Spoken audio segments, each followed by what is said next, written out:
Chapter 16, Finally Time to Depart. The duo's current status. Name, Rinkukagir. Age, 17 years old. Gender, male. Level. Class, Synergist.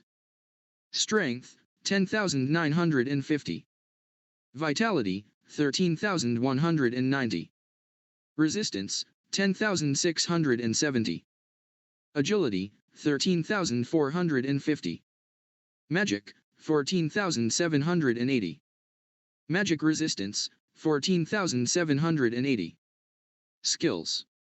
Transmutation, mineral appraisal, precision transmutation, mineral inquiry, mineral separation, material breakdown, material composition breakdown, beyond material composition crafting, beyond mineral fusion, predator, replica transmutation, material replication, magic manipulation. Magic emission, magic sensory, magic compression, iron stomach, ironclad, divine step, air walk, flicker, grand legs, air claws, night vision, perception, magic perception, hide presence, poison resist, paralysis resist, petrification resist, varja, magic penetration, telepathic communication. Coercion, material generation, mineral generation, generation magic, limit break, vitality, mineral conversion, magic conversion, high-speed magic recovery, language comprehension.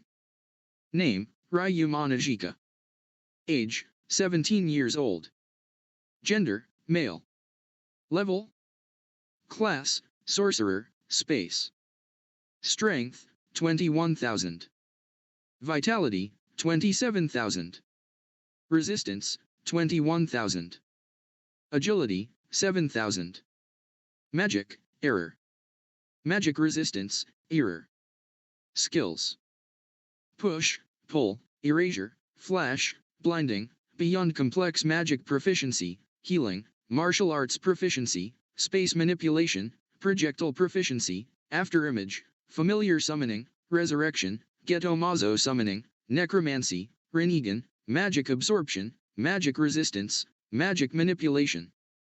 Barrier magic, teleportation, magic sight, physical enhancement, magical barrier removal, illusion magic, remote control, six paths, flight, flicker, absolute defense, time manipulation awareness, telepathic communication, limit break, vitality, self-healing, language comprehension. The duo's growth after they consumed the demon flesh was very abnormal, if you think about their initial values and growth rate. When their body went into its alteration, it seems their growth limit also increased, just like their stats increased. Rinku guessed that the status plate was no longer able to measure their limits. Let's introduce the new equipment. First, Rinku obtained a useful device known as a treasure box. This was a ring-type artifact that Oscar kept. There was a red jewel attached to the ring, and this jewel could make a space where it could store items. In short, it was like a hero's tool bag. Rinku did not know the exact size of the space, but it was a considerable size.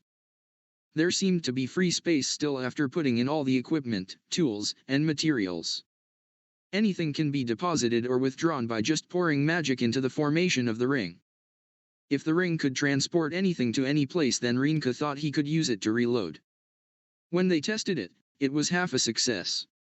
As expected, it did not have the precision to directly transfer the bullet into the magazine.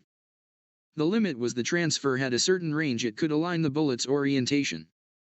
He might be able to use it when he becomes more skilled with the transmission. Rinku decided to train to load a magazine with this transferring skill in the air. The important note is he was reloading in the air. Donner was a revolver that had a cylinder that swung out. Naturally, because the exposure of the cylinder was less than that of a top-break revolver, it would require a superhuman technique to reload in the air. He wanted to use it in actual combat, not as a street performance, so it became more difficult. Rinku thought about remodeling it to a top-break style but decided against it because it weakened the intensity in the trial. After intense training for 1 month, Rinku had mastered this aerial reloading. Why was he able to master such a superhuman technique with just 1 month of training? His secret was light speed. This special magic had the ability to raise the user's cognitive functions. With this, he was able to slow the world down in his mind and aerial reloading became possible. There was a large burden to his body when he used it, so he couldn't use it for very long. However, it was perfectly fine to use it for his fast reloading. Next, Rinku manufactured magic 2-wheel drive and 4-wheel drive. Ryuma, did you seriously build a fucking car? Rinku, well, yeah. Ryuma, that is so fucking cool, but completely pointless. Rinku, how is that pointless? Ryuma, I can summon animals. Big ones. Rinku, okay. Rinku gave Ryuma a deadpan look for a few moments before he spoke again. Rinku, anyway. I built you an artificial arm to replace the one you lost. Ryuma, nah, I'm good. Rinku, what? Ryuma, I'd rather not take the arm, much prefer to be armless for the rest of the journey. Rinku, okay, well I also made you a blindfold to replace the tattered up arm sleeve. Ryuma, nope. Rinku, oh my god, why? Ryuma, it builds character. Rinku just paused, listening to the nonsense coming out of Ryuma's mouth. He eventually just swiftly replaced the arm sleeve with the blindfold he made. Ryuma didn't seem to fight back. Rinku just started to assume he was just messing with him again. Rinku used his creation ability to make a necklace, earrings, rings and other accessories to store magic in like a battery. He gave them to you. She was able to use very powerful magic. Her most powerful spells consumed a lot of magic, and just one shot would leave her depleted. If she was able to stock up her magic in a battery, she could use those superlative magic in rapid succession and not get magically exhausted. Rinku, here, it prevents magic exhaustion. I thought this would surely protect you from now on. You, proposal? Ryuma, yes. Rinku, no, that's wrong. Just new equipment. Ryuma, ah, you're so shy. Rinku, recently, neither of you have been listening. You, even shy in bed. Ryuma, ha. Rinki, will you stop? Seriously, such a thing now of all times? You, Rinku? Rinku, ah, what is it? You, thanks, I love it. Rinku, oh. Ryuma smirked as the two looked at each other, a twinkle in their eye as their love was easily able to be seen from afar. 10 days after that, the trio were setting off for the surface. While they were activating the magic on the 3rd floor, Rinku told Yu and Ryuma in a quiet voice.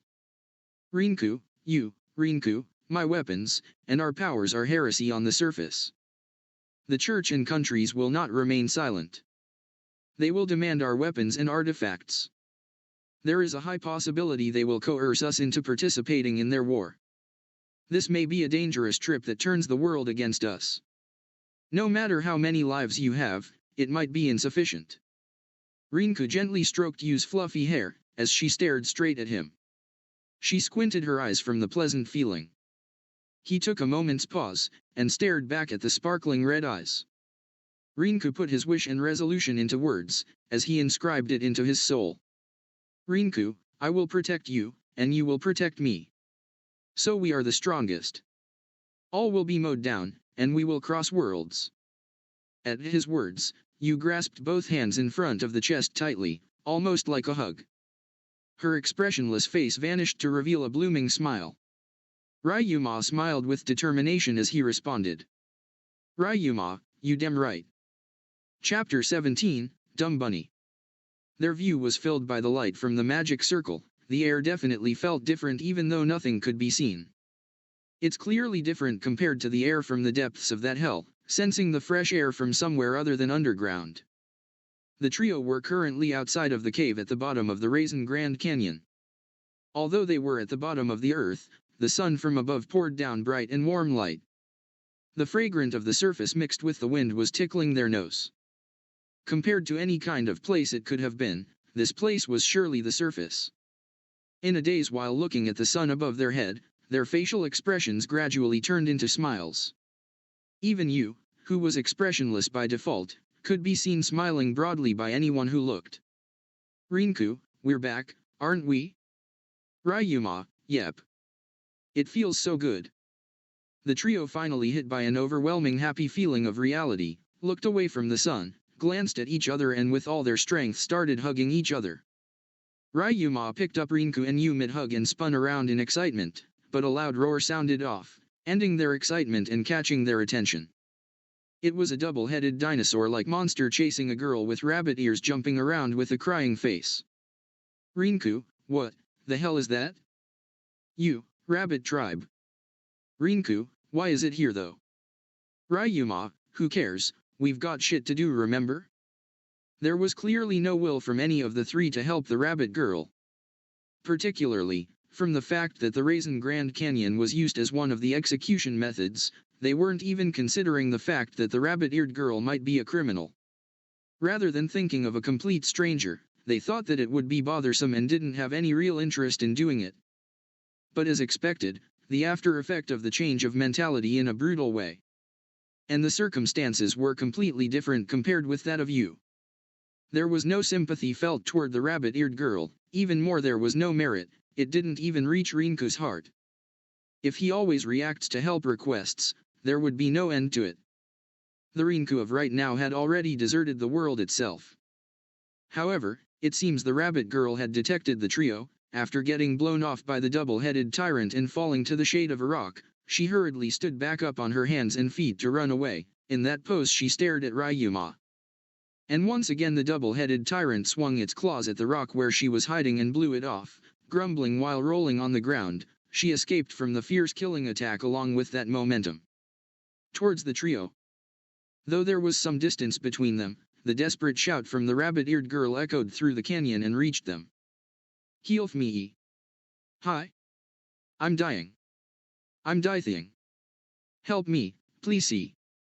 She ran desperately while the floods of tears were flowing on the soggy face. Right behind her was the approaching double-headed tyrant that wants to bite the rabbit-eared girl's head off. At this rate, the rabbit-eared girl would have been eaten even before she could reach them. Rinku, God, please don't involve us in your problem. It's bothersome. As expected, they didn't have the motivation to help. Even at the desperate screaming, they didn't even get disturbed. Instead, they felt it was extremely bothersome. To the Rinku, who averted his eyes from the desperate glare of the rabbit-eared girl, maybe she sensed that they didn't want to help her. From the girl's eyes, even more tears overflowed. Just from where did those tears come from for that kind of crying? Don't leave me behind. Please see. The rabbit-eared girl raised her voice even more. Even so, they still didn't feel any motivation to help her at all. At this rate, the rabbit-eared girl without fail would get eaten. Right, that if the double-headed tyrant didn't go around the rabbit-eared girl and direct his killing intent at them. The double-headed tyrant went around in between the trio and the rabbit-eared girl, and released a roar with killing intent. Ryuma, Rinku. Rinku, right. Rinku put his thumb over his middle finger, aiming it at the tyrant as his magic built up in one powerful flick. He had been developing a way to use his own body as a weapon, thus allowing him to fire off a powerful shot of magic at the tyrant just by flicking his fingers. The blow tore through the head of the tyrant in one fell swoop. From the impact, the rabbit-eared girl once again gets blown away. The place she landed was clearly right in front of Ryuma. Kaya. Help please. While falling toward Ryuma, who was before her eyes, the rabbit-eared girl's hands were reaching out to him. Her outfit was all tattered, and a place that shouldn't be seen for a woman was clearly visible. And with the awful crying face, it was a scene where a man would without a doubt catch her. Ryuma sidestepped the rabbit, causing her to fall flat on her face, making her cry even more. The rabbit-eared girl's shocked shriek could be heard while she was falling right before the trio, twitching while lying face down with both arms and legs extended out. She didn't pass out, but it seems like she couldn't move while enduring the pain. Amusing. The rabbit girl then grabbed onto Ryuma's robe as he looked down at her with a very content expression. Begins to push the girl off with the bottom of her foot. Release. No way. Now, you would abandon me if I release it, right? Rinku, isn't that natural? Why should I help an unfamiliar annoying rabbit? Immediate reply. Which part is natural? You should have a good heart, right? Don't you feel guilty inside your heart from abandoning a helpless beautiful girl? A light bulb went off in Ryuma's head. Ryuma, dumb bunny. What aat? Rinku, I had put it behind me in the depths of that hell. Furthermore, don't call yourself a beautiful girl. You are nowhere near the beauty of you. She then looked at Ryuma, who was zoning out. Then if you help me, I will listen to one request from you, anything is fine. Ryuma, no thanks. Wadash. Please help my tribe. The rabbit girl's voice echoed through the canyon. Apparently this rabbit wasn't alone and her comrades were also in a similar predicament. She is very desperate, and though you kept increasing the strength of her kicks, there is no sign of letting go despite the shoe marks on her cheek. Rinku, what a shameless rabbit. I won't let go. Ryuma sighed. Ryuma, go on. Rinku and you were a bit shocked, but both know Ryuma's patience isn't that large. When he said that he'll hear her out, her face brightened up with a smile. She began to wipe her face on his robe and was immediately greeted with a fist to the head. I was hit. Even my father never hit me before. Look at my beauty, and this proportion, it can't be that you like males, so that's why you refuse my seduction back there. Alafun. Because he heard some improper remarks, with the girl in crouching position, Ryuma gave her a heel drop at her head. A content expression still on his face. Ryuma, no, I just don't find you attractive, they're too big. Huh. With tear-filled eyes, Shia pats her ragtag clothes and mutters some unknown thing while crawling closer to Ryuma, reaching for his blindfold. It truly was like a horror film. Maybe if you took that blindfold off, you'd see my true beauty. Ryuma grabbed her arm tightly and spoke with a tint of irritation. Ryuma, last chance, what do you need help with? Shia, let me reintroduce myself, I am Shia Halya from the Halya Rabbit Man tribe. The truth is. Finally Shia began to summarize her story. Shia and her tribe, Halya Rabbit Man tribe of 100 used to live quietly in halt in a sea of trees. Rabbit Man tribe have excellent hearing and stealth skill, but their specs are low compared to other demi-human. Because of that they are ranked lower compared to other demi-human. They are gentle and dislike fighting, and treat the entire tribe as one family. In addition, they have excellent figure in general, different from elf's beauty. Because they are cute they are caught by Empire to be enslaved and become a popular product. One day in the Halya tribe, one of Rabbit Man tribes, a girl was born with abnormality. Even though Rabbit Man basically has dark blue hair, that child's hair is gray with a blue hue. Moreover, it has magic that demi-human didn't have, to directly manipulate magic. To be able to use a certain peculiar magic. Of course the tribe was greatly puzzled. A child that is impossible to be born in Rabbit Man tribe, no, even demi-human. It has power similar to demonic beast, normally it will be discriminated against. However, she was born in a Rabbit Man tribe that has deep connections to each other as a family of hundreds. The Halya tribe decide to raise the girl. However, if her existence were found by the demi-human country, Fia Belga N, she would be executed for sure. That is how much they despise demonic beasts. As the rule of this country, as soon as a demonic beast is found it must be annihilated. There is a record of a person that was expelled for letting demonic beast away. In addition, there is discrimination against tribes. For a tribe that uses magic they will be persecuted human and demi-human. Other races who wield magic already enter the sea of trees, but immediately killing them has become the usual. Therefore, the Halya tribe hid the girl and raised her in secret for 16 years. However, her existence was found out. Because of that, the Halya tribe escaped to the Sea of Trees before getting caught in Fia Belga N. There are others who decide to go to the northern mountain area for the time being, because there are mountain products. Although it was uncivilized, it's better than being caught by the Empire or a slave trader. However, their attempt was crushed by the Empire. Even though they arrived in the Sea of Tree, they were immediately found by Empire soldiers. It was unknown why the soldiers were there, but encountering one squadron, the Halya tribe had no choice but to run away to the south. Though the men tried to obstruct letting women and children go, there are differences in battle potential between trained Empire soldiers who can use magic and the gentle and peaceful Rabbit Man tribe. When they noticed, half was already captured. They kept desperately running away to avoid annihilation and arrived at Raisin Grand Canyon as the last resort. Indeed, the Imperial Army won't come here where magic can't be used. Until everything is over, the tribe will wait here. The tribe betting between being attacked by demonic beast or the Empire's soldiers withdrawing come first. However, the Empire's soldiers didn't try to withdraw at all. They decided to wait at the canyon entrance where the platoon positioned themselves in, the staircase. They wait for the Rabbit Man tribe to come out when attacked by demonic beasts. And that was what happened, the demonic beasts attacked them. After what happened, they can't surrender to the Empire anymore. Between escaping the canyon or fleeing from demonic beasts, the Halia tribe's only option was to escape into the canyon. That's why, they can jump into the depths. From the start, Shia tried to appeal with regret and bitterness in her face. Apparently, Shia is the same as the trio, an exception of this world. She was the same as you, in particular in atavism. After finishing listening to the story, Ryuma answered frankly without any change in his expression. Ryuma, no. Chapter 18, Initial Refusal. Shia, wait. Ryuma, I said no. The blunt response from Ryuma left the area in silence. With an expression as if she doesn't understand what was just said, Shia opened her mouth with a stupid expression and stared intently at Ryuma.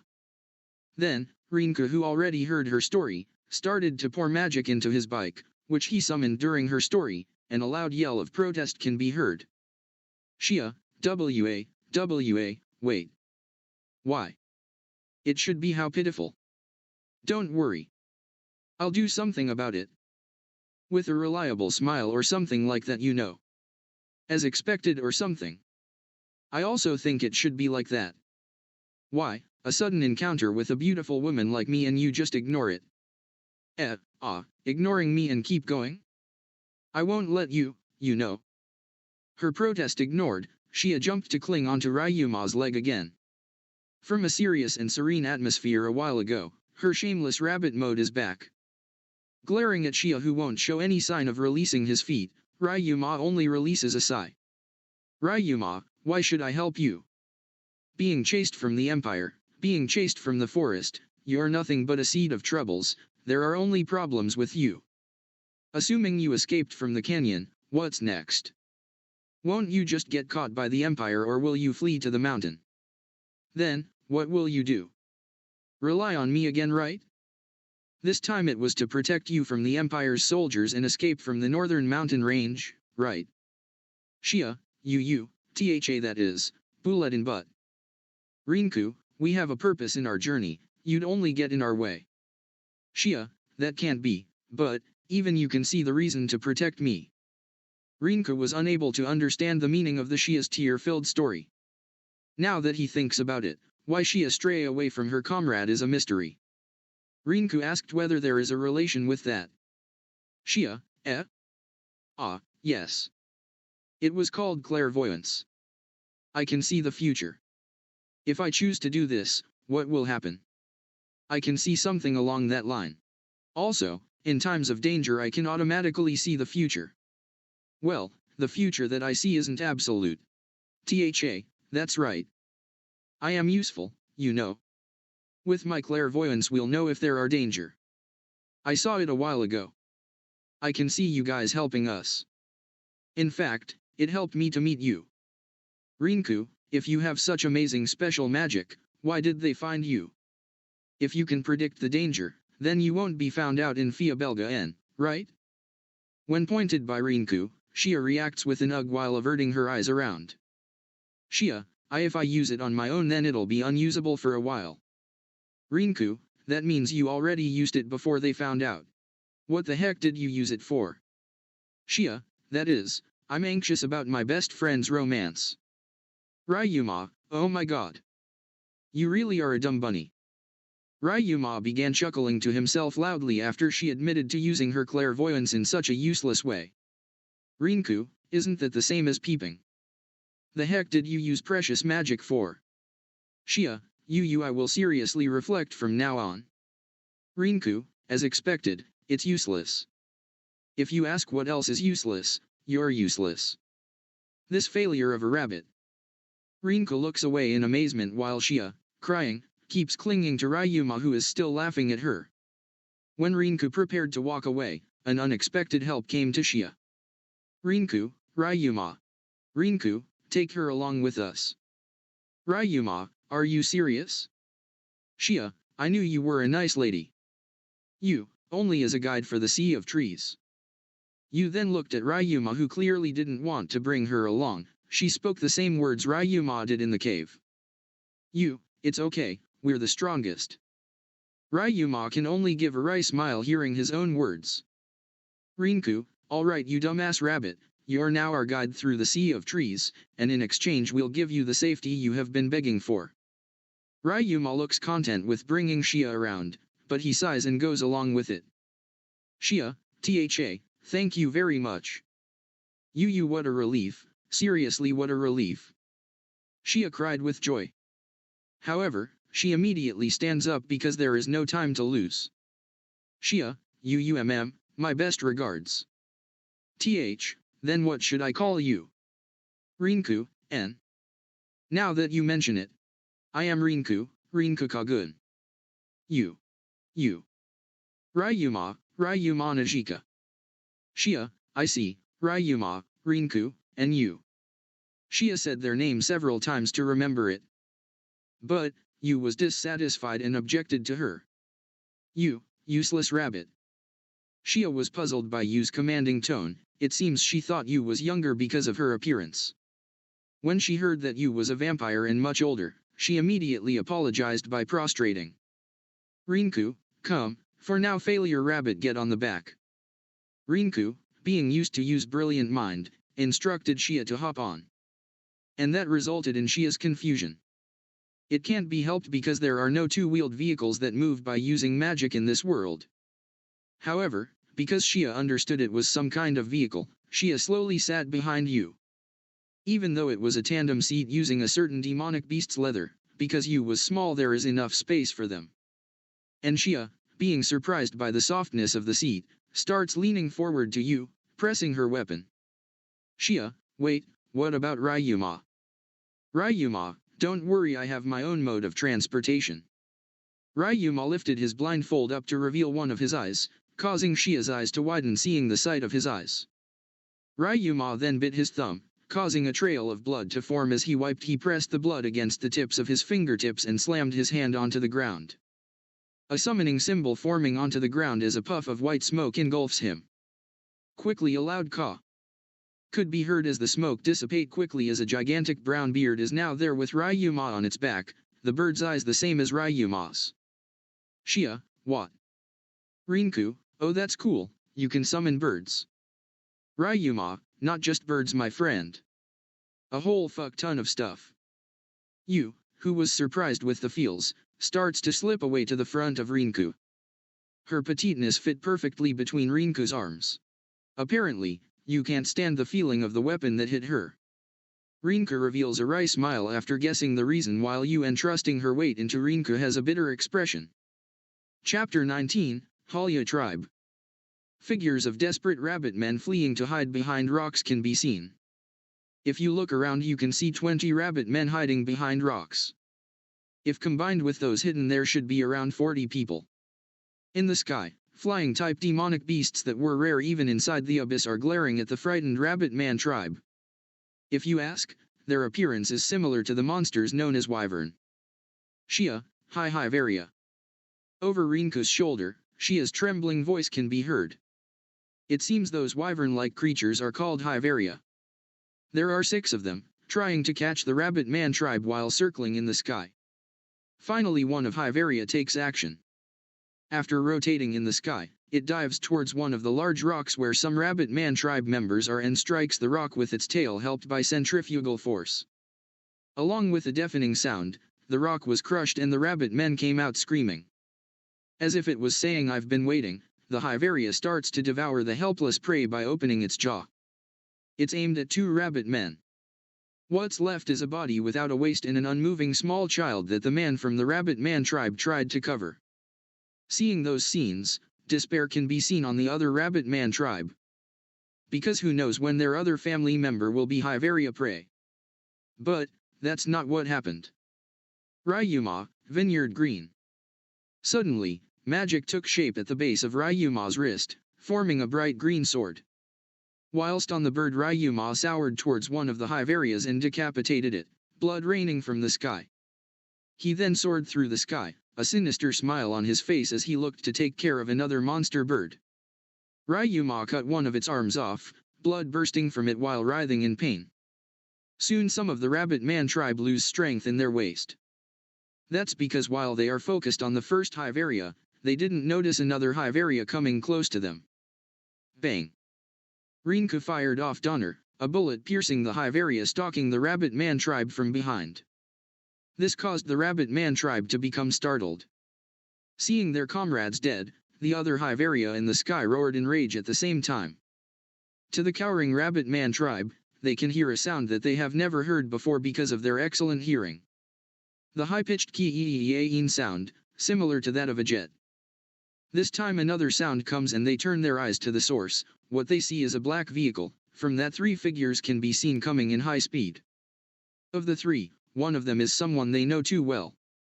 In the morning, she suddenly disappeared. She is the girl they are looking for in the first place. She feels it was her fault that the tribe is in the state they are now, trying to conceal it with her cheerfulness, but her expression shows her anguish. Thinking of reckless things, while worrying, she suddenly disappears. At the same time, carefully Halia tried to look for her. Even though they thought the tribe would be annihilated before finding her. The rabbit-eared girl flies in the sky at high speed. Shia's scream echoes in the canyon. The rabbit man tribe scream Shia. Looking at this unbelievable spectacle with their eyes popped. The Hiveria also roared, trying to catch the prey that was coming to them, but Shia, who stiffened and stared at the sky, just flew past their eyes. That girl waved at them from the black vehicle. Cheerfulness can be seen in her face. And the rabbit man tribe look at her with expression as if they can't believe what they saw. Shia, everyone, I have called for help. When they hear her voice, they finally believe it was real. Then all of the rabbit man tribe called her name. Shia.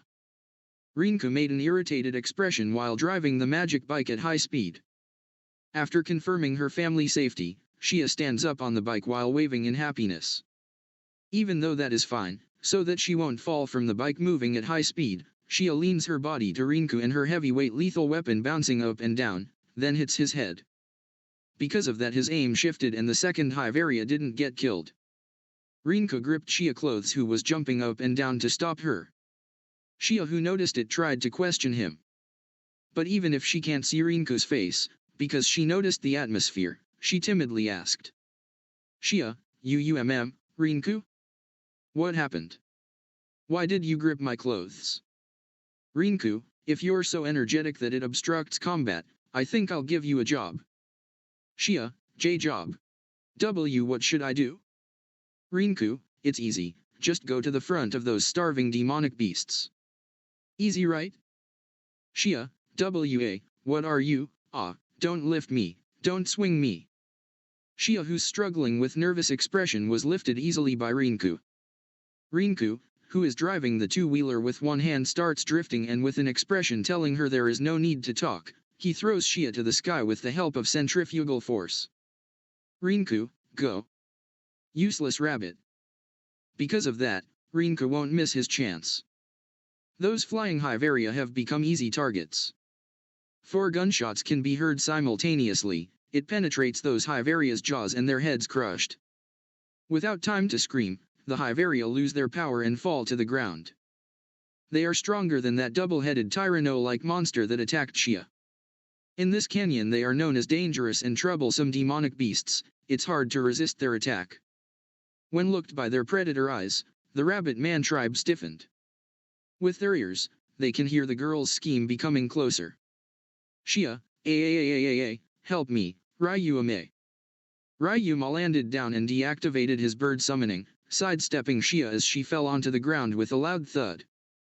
Shia, a fundash. I want you to be gentler. I want better treatment. I want you treat me as important as Rinku treats you. Ryuma, never gonna happen. Shia protest while sobbing. It's not like Shia loved Ryuma. It's just that, within the despair she's currently in when she sees hope, Ryuma, a mysterious sense of trust is born. Even though his character is completely without mercy, despite his childish, sarcastic nature, he won't betray his promise. Added that Ryuma and Shia are in a similar circumstance. Similar, because she can feel something familiar about him, also that Rinku cherished you who is the same as her. She understands that even with the short time they are together. Because of that she hopes that can happen to me too. With the impact of her fall, her ragtag clothes becoming more worn out added to her crying as she was kicking around, Shia's appearance is so pitiful. As expected it was too much. Rinku takes out a coat from the treasure warehouse and puts it on Shia's head. Rinku, I don't want to be involved any more than this. Forgetting about Shia's existence, in this world demi-humans are discriminated against. In fact, they are cornered here because of a human. Even so, they bow to the trio and accept their help. Even though there is only one method left, isn't it too simple? Rinku started to doubt them whilst concealing his disgust. The chief, you're trusted by Shia. By association we trust you too. It's because we are family. Hearing the answer, Rinku and Ryuma were half amazed and half admiring. For a tribe to leave their hometown for the sake of a single girl and to be able to trust a human they just met, truly their caution is so thin.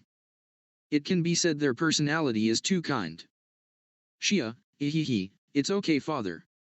Even though they are without mercy even to women, move without any concern to others, so cruel that he easily uses others as a decoy, he will protect his promise, they are not scum who'd trample others' hope. They will protect us for sure.